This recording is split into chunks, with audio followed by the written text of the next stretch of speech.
আমি doctor AC Saha, সহযোগী অধ্যাপক orthopaedic surgery, Shaheed Suhrawardy medical কলেজে আছি এবং বর্তমানে আমি কনসালটেন্ট অর্থোপেডিক সার্জারি সিটি হাসপাতাল লালমাটিয়ায় কাজ করছি।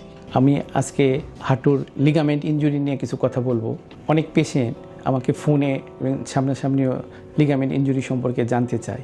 আমাদের হাঁটুতে হাড় ছাড়াও অনেক সফট টিস্যু স্ট্রাকচার থাকে, যার ভিতরে লিগামেন্টগুলো অন্যতম।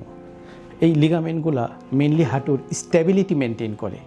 স্টেবিলিটি মানে হাঁটু যাতে সামনে পিছে সরে না যায়। কী লিগামেন্ট আমাদের এই হাঁটুতে থাকে, আমরা যদি একটু ভালো করে এই মডেলটার দিকে দেখি তাহলে আমরা দেখতে পারবো যে হাঁটুর ভিতরের দিকে খুব গুরুত্বপূর্ণ একটা লিগামেন্ট, এটার নাম এসিএল বলি, অ্যান্টেরিয়র ক্রুশিয়েট লিগামেন্ট।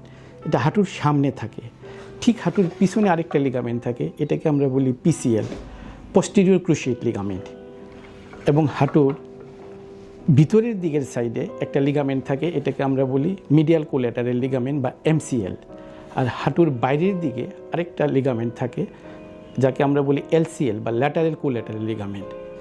আবার হাঁটুর ভিতরে রাবারের মতো দুইটা টিউব থাকে, কুশন থাকে, যেটাকে আমরা বলি মিনিসকাস।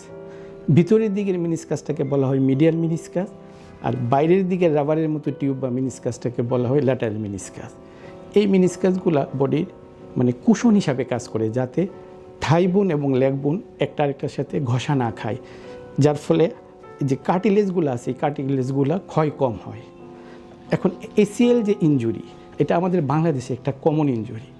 কী কারণে এই ইনজুরিগুলো হয় এটা যদি আমরা একটু আলোচনা করি, একটা হইতে পারে আঘাতজনিত কোনো কারণে, হাঁটুতে যে কোনো ধরনের আঘাত বা অ্যাক্সিডেন্টের কারণে প্রেশারে এসিএল ছিঁড়ে যেতে পারে।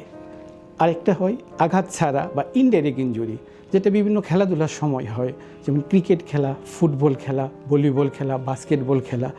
এইসব খেলার সময় হাঁটুতে যদি কোনো টুইস্টিং ফোর্স অর্থাৎ হাঁটু মোচড়ানো অবস্থায় থাকে, তখন কিন্তু এই লিগামেন্টটা ছিঁড়ে যায়। এই লিগামেন্টটা ছিঁড়ে গেলে কি হয়, এই লিগামেন্টের ভিতরে কিছু রক্তনালী থাকে।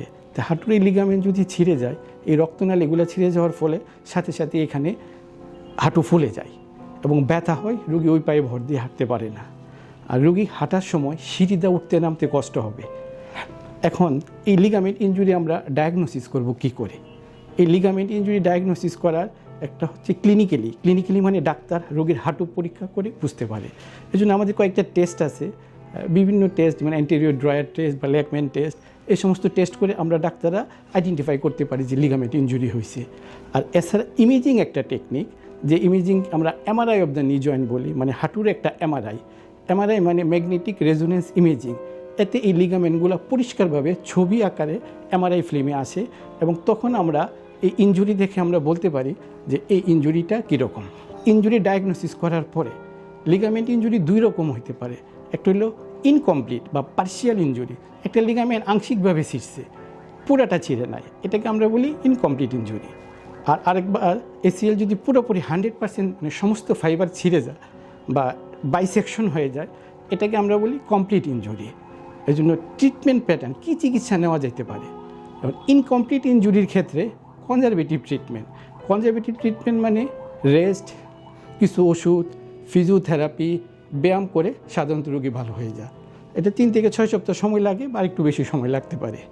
কিন্তু যদি কমপ্লিট ইনজুরি হয়, এসিএল বা অ্যান্টেরিয়র ক্রুশিয়েট লিগামেন্ট যদি পুরোপুরি ছিঁড়ে যায়, সেক্ষেত্রে কিন্তু কনজারভেটিভ ট্রিটমেন্ট করে কোনো লাভ নাই।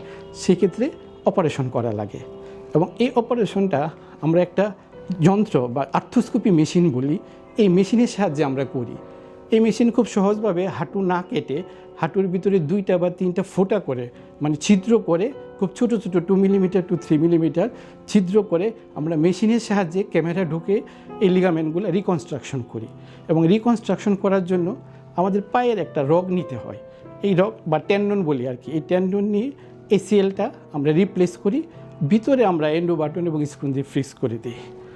এই অপারেশন করার রেজাল্ট কিন্তু অত্যন্ত ভালো, রোগীরা পরবর্তীতে প্রায় স্বাভাবিক জীবনযাপন করতে পারে। এখন একটা প্রশ্ন জাগে, ডাক্তার সাহেব, যে আমার এসিএল রিকনস্ট্রাকশন আপনি করলেন, আমি কতদিন নর্মাল হব, কতদিন পরে আসবো? এটা আসলে ডিপেন্ড করবে রোগীর প্রফেশনের উপর। রোগী যদি ডেস্ক ওয়ার্কার হয়, ডেস্কে বসে কাজ করে, তাহলে কিন্তু সে 3 থেকে 4 সপ্তাহ পরে তার অফিসিয়াল কাজে জয়েন করতে পারবে।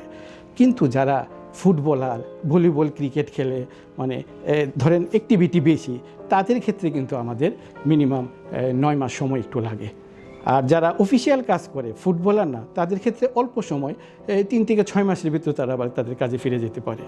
কাজেই একটা কথা মনে রাখতে হবে, রিকনস্ট্রাকশন অফ দ্য এসিএল বা এসিএল আর্থ্রোস্কোপিকলি সার্জারি করার পরে রিহ্যাবটা কিন্তু অত্যন্ত গুরুত্বপূর্ণ। এই রিহ্যাবটা, ফিজিওথেরাপি, তার ব্যায়াম করা, এগুলো অত্যন্ত গুরুত্বপূর্ণ এবং রোগী প্রায় স্বাভাবিক লাইফে ফিরে আসতে পারে। আপনাদের স্বাস্থ্য বিষয়ে সচেতন করার জন্যই আমাদের এই আয়োজন। তাই প্রতিনিয়ত স্বাস্থ্য বিষয়ে বিভিন্ন টিপস পেতে আমাদের চ্যানেলটি সাবস্ক্রাইব করুন এবং বেশি বেশি লাইক ও শেয়ারের মাধ্যমে সবাইকে আমাদের সঙ্গে সংযুক্ত হবার সুযোগ করে দিন।